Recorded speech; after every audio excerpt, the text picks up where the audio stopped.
Good afternoon students.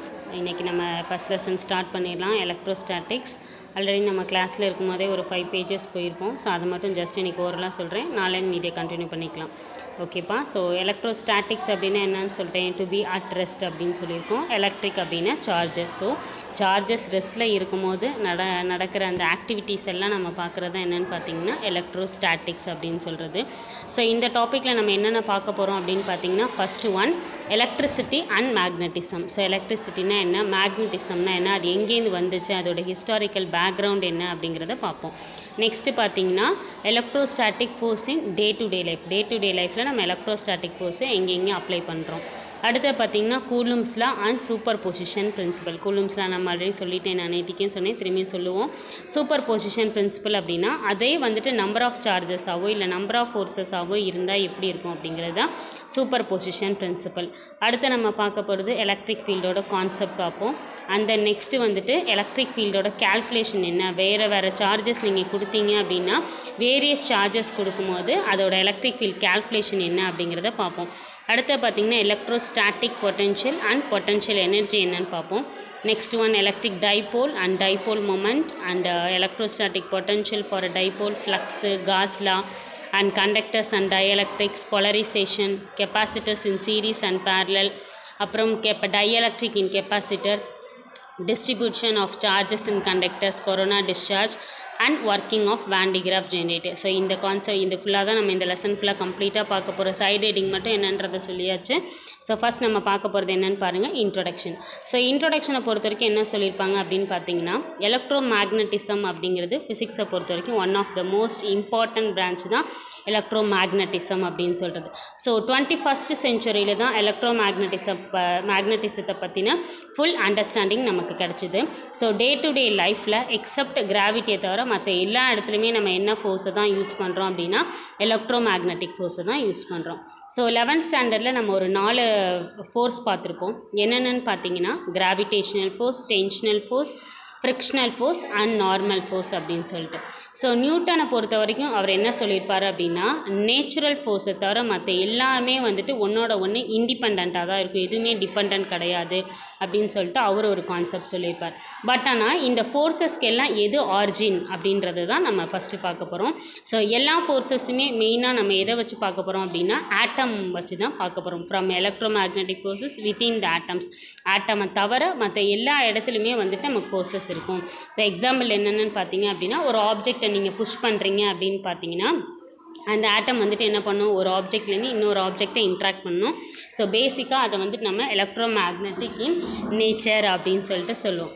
So அதே earth சர்ஃபேஸை பொறுத்த வரைக்கும் அவங்களோட கிராவிடேஷனல் ஃபோர்ஸ் வந்துட்டு டவுன்வர்ட்ஸாக இருக்கும், நார்மல் ஃபோர்ஸ் வந்துட்டு ஆக்டிங் அப்வர்ட்ஸ். ஸோ இதை தான் நம்ம நார்மல் ஃபோர்ஸோட ஆரிஜினாக எடுத்துக்கிறோம். அடுத்தது என்ன சொல்கிறாங்க அப்படின்னு பார்த்தீங்கன்னா உங்களோட எலக்ட்ரோ மேக்னட்டிக் இன்ட்ராக்ஷனை பொறுத்த வரைக்கும் எர்த்தோட சர்ஃபேஸில் இருக்கிற ஆட்டம் வந்துட்டு நம்ம ஒரு கால் அடி எடுத்து வைக்கிறோன்னு வச்சுக்கோங்களேன், ஒரு பர்சன் ஒரு இடத்துல இன்னொரு இடத்துக்கு நகர்றாங்க அப்படின்னா அந்த இன்ட்ராக்ஷன் எதுக்கு இருக்கும், நம்மளோட ஃபூட்டுக்கும் அந்த எர்த்துக்கும் இருக்கிற அந்த ஃபோர்ஸை தான் நம்ம gravitational force, that is the attracted force அப்படின்னு சொல்லிட்டு ஒரு பாயிண்ட் சொல்லியிருப்போம். ஓகே. ஸோ நெக்ஸ்ட் என்ன, அடுத்த ஆரிஜின் என்னன்னு பார்த்தீங்க அப்படின்னா ஸ்டாட்டிக் ஃப்ரிக்ஷன். ஸோ ஸ்டாட்டிக் அப்படின்னாலுமே என்ன அர்த்தம், டு பி அட் ரெஸ்ட் நான் ஏற்கனவே சொல்லிட்டேன். ஸோ அந்த ஸ்டாட்டிக் ஃப்ரிக்ஷன் அப்படிங்கிறது எதோட இன்ட்ராக்ஷன் அப்படின்னு பார்த்தீங்கன்னா ஒரு ஆப்ஜெக்டில் ப்ரெசென்ட் ஆகிருக்கிற ஆட்டமும் அதே சர்ஃபேஸில் இருக்கிற ஒரு ஆட்டமோட இன்ட்ராக்ஷனை தான் நம்ம என்ன சொல்கிறோம் அப்படின்னா ஸ்டாட்டிக் ஃப்ரிக்ஷன் அப்படின்னு சொல்லிட்டு சொல்கிறோம். ஓகே. ஸோ இதெல்லாம் தான் உங்களோட ஃபோர்ஸோட ஆரிஜின் அப்படிங்கிறோம். ஸோ இதுலேருந்து நம்ம என்ன கன்க்ளூஷன் வரீங்க அப்படின்னு பார்த்தீங்கன்னா ஸ்டேஷ்னரி சார்ஜஸோட டீல் பண்ணுற எல்லா எலக்ட்ரிசிட்டியையுமே நம்ம என்ன சொல்கிறோம் அப்படின்னா எலக்ட்ரோஸ்டாட்டிக்ஸ் அப்படின்னு சொல்கிறோம். ஸோ ஸ்டேஷ்னரி சார்ஜஸோட டீல் பண்ணக்கூடிய எல்லா எலக்ட்ரிசிட்டியையும், that is the branch of electricity which deals with the stationary charges. ஒரு ஸ்டேஷ்னரியாக இருக்கிற ஒரு சார்ஜஸ்க்கு எலக்ட்ரிசிட்டியை நம்ம பாஸ் பண்ணி அது மூலியமாக நம்ம கேல்குலேட் பண்ணுற எல்லாத்தையுமே என்ன தான் சொல்லுவோம் அப்படின்னா எலக்ட்ரோஸ்டாட்டிக்ஸ் அப்படின்னு சொல்லிட்டு தான் சொல்லுவோம். அடுத்தது ஹிஸ்டாரிக்கல் பேக்ரவுண்ட் பார்க்க போகிறோம். ஸோ என்ன சொல்லியிருப்பாங்க அப்படின்னு பார்த்தீங்கன்னா ஒரு 2 million years எகோ, அதுக்கு முன்னாடி என்ன பார்த்தீங்க அப்படின்னா கிரீக்ஸ் வந்துட்டு என்ன நோட்டீஸ் பண்ணார் அப்படின்னா ஆம்பர் அப்படின்னு சொல்லிட்டு ஒரு விஷயத்தை நோட் பண்ணார். ஆம்பர் அப்படின்னா என்ன அர்த்தம் அப்படின்னா நம்பர் ஆஃப் எலக்ட்ரான்ஸ் அப்படி தான் நம்ம என்ன சொல்லுவோம் அப்படின்னா ஆங்கர் அப்படின்னு சொல்லுவோம். ஸோ எக்ஸாம்பிளுக்கு என்ன எடுத்துக்கிறோம் அப்படின்னா a solid translucent material formed from the resin of a fossilised tree. ஒன்றும் இல்லை, இந்த மரத்துலலாம் பிசின் மாதிரி ஒன்று ஒட்டியிருக்கும். ப்ரௌன் கலரில் பார்த்தீங்கன்னா உங்களுக்கு தெரியும், பிசின் மாதிரி இருக்கும். ஸோ அதை தான் அது ஒரு சாலிடாக எடுத்துக்கிறாங்க. அந்த சாலிடுக்குள்ளே இருக்கிறத வந்துட்டு நம்பர் ஆஃப் எலக்ட்ரான்ஸ் அப்படின்னு சொல்லிட்டு கன்க்ளூட் பண்ணியிருப்பாங்க. என்ன பண்ணியிருப்பாங்க அப்படின்னு பார்த்தீங்கன்னா, ஒரு அனிமல் ஃபர்னா என்ன அர்த்தம், ஒரு தோல் அனிமலோட இதாக ஒரு ஸ்கின்னை வந்துட்டு ஃபர்ரை வந்துட்டு எடுத்துகிட்டு என்ன பண்ணுறோம் அப்படின்னா, ஒரு ஸ்மால் பீஸ் ஆஃப் லீவ்ஸ்லேயோ இல்லை டஸ்ட்லேயோ நம்ம கொடுத்தோம் அப்படின்னா இட் கேன் பி என்னது அட்ராக்டட். ஸோ ஒரு ஆம்பர் எடுத்து எந்த ஒரு விஷயத்தில் நீங்கள் ரப் பண்ணிங்கனாலும் அது மூலயமா அந்த ப்ராப்பர்ட்டி வந்துட்டு என்னவாகும் அப்படின்னா சார்ஜாக மாறிடும். அதாவது ஒரு எலக்ட்ரான் எடுத்துகிட்டு எந்த விஷயம் ஒரு பாசிட்டிவோடு நீங்கள் இன்ட்ராக்ட் பண்ணாலும், எந்த ஒரு பாசிட்டிவோடு நீங்கள் அட்ராக்ட் பண்ணாலும் அந்த ஆப்ஜெக்ட் வந்துட்டு என்னவாயிடும் அப்படின்னா சார்ஜ் ஆகிடும். இதை தான் அவங்க சொல்லியிருக்காங்க. ஸோ இது மூலயமா என்ன கன்க்ளூஷன் அப்படின்னு பார்த்தீங்கன்னா ஒரு 3 பாயிண்ட் கொடுத்துருப்பாங்க. ஃபர்ஸ்ட் பாயிண்ட் பார்த்தீங்க அப்படின்னா ரப்பர் ராட் எடுத்துக்குவோம். அதே மாதிரி ஒரு கிளாஸ் ராட். ரப்பர் ராட் அப்படிங்கிறது ஒரு சார்ஜ், கிளாஸ் ராட் அப்படிங்கிறது ஒரு சார்ஜ். ரெண்டுமே வந்துட்டு டிஃப்ரெண்ட் ஃப்ரம் ஒன் அனதர், ஒன்னோட ஒன்று டிஃப்ரெண்ட்டாக தான் இருக்கும். அடுத்த பாயிண்ட் என்னன்னு பார்த்தீங்க அப்படின்னா, ஒரு சார்ஜு ரப்பர் ராடோட ஒரு அனதர் ரப்பர் ராடை நீங்கள் ரப் பண்ணும்போது என்ன நடக்கும் அப்படின்னா like charges ripple each other. ஏன்னா ரெண்டுமே என்ன சார்ஜ் அப்படின்னா ஒரே மாதிரியான சார்ஜ். அதுவும் ரப்பர் ராடு தான், இதுவும் ரப்பர் ராடு தான். So it can be as unlike charges கிடையாது, it can be as like charges. Like charges எல்லாமே என்ன பண்ணும், ரிப்பல் ஈச் அதர். அதே ஒரு ரப்பர் ராடு எடுத்து ஒரு ஆம்பர் ராடோடு நீங்கள் ரப் பண்ணிங்கனாலோ இல்லை ஒரு கிளாஸ் ராடு எடுத்துகிட்டு ஒரு ஆம்பர் ராடோடு நீங்கள் ரப் பண்ணிங்கனாலுமே அந்த இடத்துல என்ன நடக்கும் அப்படின்னா attract. So unlike charges attract each other. Like charges என்ன பண்ணுது, ripple each other, and unlike charges attract each other. So அடுத்த பாயிண்ட் என்ன சொல்லியிருப்பாங்க அப்படின்னு பார்த்தீங்கன்னா, அவங்களோட 2 கைண்ட் ஆஃப் சார்ஜஸ் தான் யூனிவர்ஸில் பொறுத்த வரைக்கும் 2 கைண்ட் ஆஃப் சார்ஜஸ். ஸோ இது என்னன்னு பார்த்தீங்க அப்படின்னா 18th centuryயில் பெஞ்சமின் ஃப்ராங்க்லின் அப்படிங்கிறவங்க ஒரு டைப் ஆஃப் சார்ஜை கண்டுபிடிச்சாங்க, that is positive plus. And another type of charge என்னன்னு பார்த்தீங்க அப்படின்னா நெகட்டிவ் மைனஸ். ஸோ இதை பேஸ் பண்ணி ஃப்ராங்க்லின் என்ன கன்வென்ஷன் கொடுக்குறாரு அப்படின்னா, ரப்பர் அண்ட் ஆம்பர் ராட் அப்படிங்கிறத ஒரு நெகட்டிவ் சார்ஜாகவும் கிளாஸ் ராட் அப்படிங்கிறத ஒரு பாசிட்டிவ் சார்ஜாகவும் இவர் கன்க்ளூட் பண்ணார். ஸோ மொத்தமாக எந்த ஒரு ஆப்ஜெக்டில் நெட் சார்ஜ் 0 இருக்கோ அதை நம்ம என்ன சொல்கிறோம் அப்படின்னா எலக்ட்ரிக்கலி நியூட்ரல். ஸோ நல்லா நோட் பண்ணிக்கோங்க, போல்டு லெட்டர்ஸில் இருக்கிறத. எந்த ஒரு ஆப்ஜெக்டில் நெட் சார்ஜ் 0 இருக்கோ அதை நம்ம என்ன சொல்கிறோம், எலக்ட்ரிக்கலி நியூட்ரல் அப்படின்னு சொல்கிறோம். ஓகே, ஸோ அதுதான் இங்கேயும் கொடுத்துருப்பாங்க.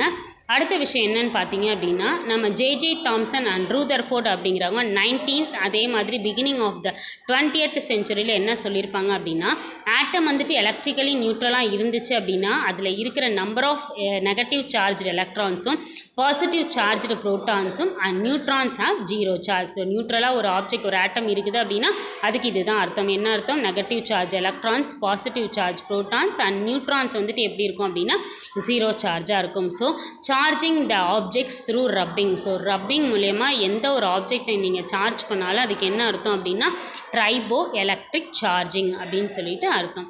ஓகே, ஸோ நெக்ஸ்ட் நம்ம பார்க்க போகிறது என்னன்னு பார்த்தீங்கன்னா பேசிக் ப்ராப்பர்ட்டிஸ் ஆஃப் சார்ஜஸ்.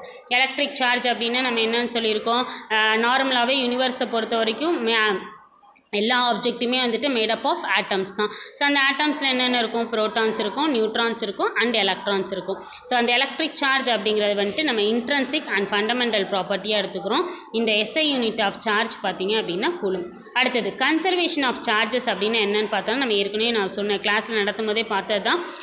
அதாவது charges can neither be created nor be destroy. சார்ஜஸை வந்துட்டு நீங்கள் கிரியேட் பண்ணவும் முடியாது, டெஸ்ட்ராய் பண்ணவும் முடியாது. ஓகே, ஸோ நெக்ஸ்ட் ஒன் பார்த்தீங்க அப்படின்னா quantization of charges. So quantization அப்படின்னா நம்ம என்னன்னு சொல்லியிருக்கோம், இருக்கிறதுலே smallest amount of charges calculate பண்ணுறது தான் குவான்டைசேஷன் ஆஃப் சார்ஜஸ். ஸோ இந்த லெட்டரை நம்ம எப்படி டினோட் பண்ணுறோம் அப்படின்னா E denotes the fundamental unit of charge. அதாவது ஒரு யூனிட் ஆஃப் சார்ஜை நம்ம எப்படி டினோட் பண்ணிக்கிறோம் அப்படின்னா ஈன்னு சொல்லி டினோட் பண்ணிக்கிறோம். அது பாசிட்டிவாக இருந்துச்சு அப்படின்னா ப்ரோட்டான் ப்ளஸ் ஈயாக எடுத்துக்கிறோம், நெகட்டிவாக இருந்துச்சு அப்படின்னா மைனஸ் ஈயாக எடுத்துக்கிறோம். ஸோ அப்போது Q is equal to NE. N அப்படிங்கிறது நம்பர் ஆஃப் இன்டீஜர், 0லேருந்து எது வரைக்கும் போகலாம், நம்பர் ஆஃப் சார்ஜஸ் வரைக்கும் போகலாம். This is called the quantization of electric charges. So இந்த ராபர்ட் மில்லிகன் அப்படிங்கிறவர் தான் நமக்கு இதை ஃபுல்லாக ப்ரீஃபாக குவான்டைசேஷன் ஆஃப் சார்ஜஸை சொன்னது. ஸோ அவரோட வேல்யூ படி ஈங்கிறது என்ன வேல்யூ அப்படின்னு பார்த்தீங்கன்னா 1.6 × 10⁻⁻19 கூலும். ஸோ எலக்ட்ரானோட சார்ஜ் பார்த்தீங்கன்னா மைனஸ் முன்னாடி போட்டுக்கணும். அதே ப்ரோட்டானோட சார்ஜாக எடுத்துக்கிட்டிங்க அப்படின்னா ப்ளஸ் வந்துட்டு முன்னாடி போட்டுக்கணும். ஓகே, ஸோ இன்றைக்கி இந்த கிளாஸோடு இருக்கட்டும்ப்பா. கூலம்ஸ்லாம் நாளைக்கு பார்க்கலாம்.